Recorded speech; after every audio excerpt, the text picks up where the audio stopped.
Hi every one. എല്ലാവരുടെ favourite ആയിട്ടുള്ളൊരു സീസണാണ് വാലൻറ്റൈൻസ് വീക്ക് അല്ലേ. ഇപ്പോൾ ഒരുപാട് കസ്റ്റമൈസ്ഡ് ആയിട്ടുള്ള ഗിഫ്റ്റുകളൊക്കെ നമുക്ക് വാങ്ങിക്കാൻ കിട്ടും. എങ്കിലും നമ്മൾ സ്വന്തമായിട്ടൊരു കാര്യം ഉണ്ടാക്കി നമ്മളുടെ സ്പെഷ്യൽ വൺസിന് കൊടുക്കുമ്പോൾ കിട്ടുന്ന ആ ഒരു ഫീല് അതൊരു വേറെ തന്നെയാണല്ലേ. അപ്പോൾ നമ്മുടെ ഹാപ്പി ഹോർമോൺസ് ഒക്കെ കൂടാൻ പറ്റുന്ന ഒരു ഡ്രിങ്ക് നമുക്ക് ഒരുമിച്ച് ഉണ്ടാക്കിയാലോ. ആദ്യം വേണ്ടത് നല്ല മധുരവും ചുവപ്പ് കളറുള്ള വാട്ടർമെലൺ. അത് നമ്മൾ ചെറിയ കഷ്ണങ്ങളാക്കി ഒന്ന് ബ്ലെൻഡ് ചെയ്തെടുക്കുന്നുണ്ട്. ഒരുപാട് വാട്ടറി ആയിട്ടൊന്നും എടുക്കേണ്ട ആവശ്യമില്ല, കുറച്ച് തരിതരിപ്പായിട്ട് നമുക്ക് ബ്ലെൻഡ് ചെയ്തെടുക്കാം. ഇനി നമുക്കതിലേക്ക് ഒരു 1/2 ടീസ്പൂൺ പഞ്ചസാര, 3 ടീസ്പൂൺ റോസ് വാട്ടറും കൂടി ആഡ് ചെയ്ത് കൊടുക്കാം.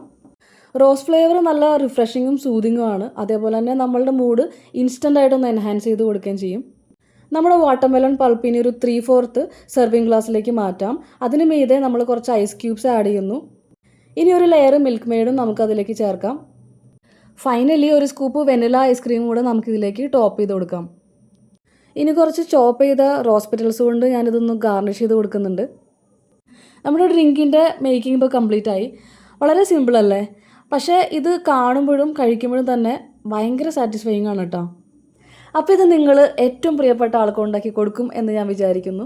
സ്വന്തമായിട്ട് ഉണ്ടാക്കി കഴിക്കുക, ഫീഡ്ബാക്സ് ഒക്കെ അറിയിക്കുക. ഇന്ന് ഞാൻ നിങ്ങളെ പരിചയപ്പെടുത്താൻ പോണത് അധികം ആരും കഴിച്ചിട്ടോ ഉണ്ടാക്കിയിട്ടോ ഒന്നുമില്ലാത്തൊരു ഡിഷായിരിക്കും. ഇത് കണ്ടപ്പോൾ നിങ്ങൾക്ക് മനസ്സിലായിട്ടുണ്ടാവും ഇതൊരു പിസ്സയാണ്. എന്നാൽ ഇത് റെഗുലർ പിസ്സ അല്ല, ഇതാണ് സ്വീറ്റ് പിസ്സ. ഇറ്റാലിയൻ സീസണിങ്ങോ പിസ്സ സോസ് ഉണ്ടാക്കലോ ഒന്നും ഇവിടെ ആവശ്യമില്ല. വേണ്ടത് കുറച്ച് ബേസിക് ആയിട്ടുള്ള സിമ്പിൾ ആയിട്ടുള്ള ഇൻഗ്രീഡിയൻസ് ആണ്. അപ്പോൾ ഇതിൻ്റെ മേക്കിംഗ് ഒന്ന് വേഗം കണ്ടിട്ട് വന്നാലോ.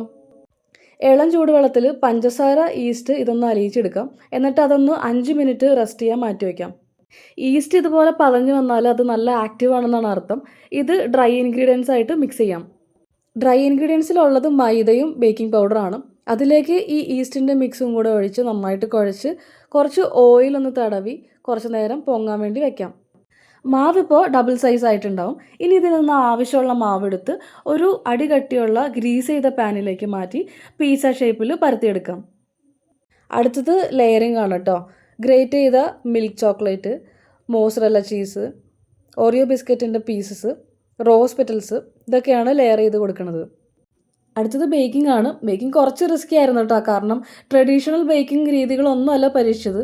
താഴെ പിസ്സ പാൻ വെച്ച് അതിന് മീതെ കട്ടിയുള്ള വേറൊരു പാൻ വെച്ച് കവർ ചെയ്ത് അതിൻ്റെ മീതെ തിളച്ചുകൊണ്ടിരിക്കുന്ന വെള്ളം ഉള്ള മറ്റൊരു പാത്രം വെച്ച് അടച്ച് അങ്ങനെയാണ് ഈ ഒരു ബേക്കിംഗ് സെറ്റപ്പ് ഉണ്ടാക്കിയെടുത്തത്. എന്തായാലും റിസൾട്ട് അടിപൊളിയായിരുന്നു. വിചാരിച്ചത് നന്നായിട്ട് തന്നെ കിട്ടി എന്ന് പറയാം. ഒരു 8 മിനിറ്റാണ് ഇതുപോലെ ബേക്ക് ചെയ്തെടുത്തത്. നമുക്കിതിനി ചൂടോടെ തന്നെ സെർവ് ചെയ്യാം. അപ്പോൾ ഇതാണ് Valentine's day special dish number 2. ആദ്യത്തെ ഡ്രിങ്കും ഇതും മസ്റ്റ് ട്രൈ ആണ്. എല്ലാവരും ഉണ്ടാക്കി നോക്കുക.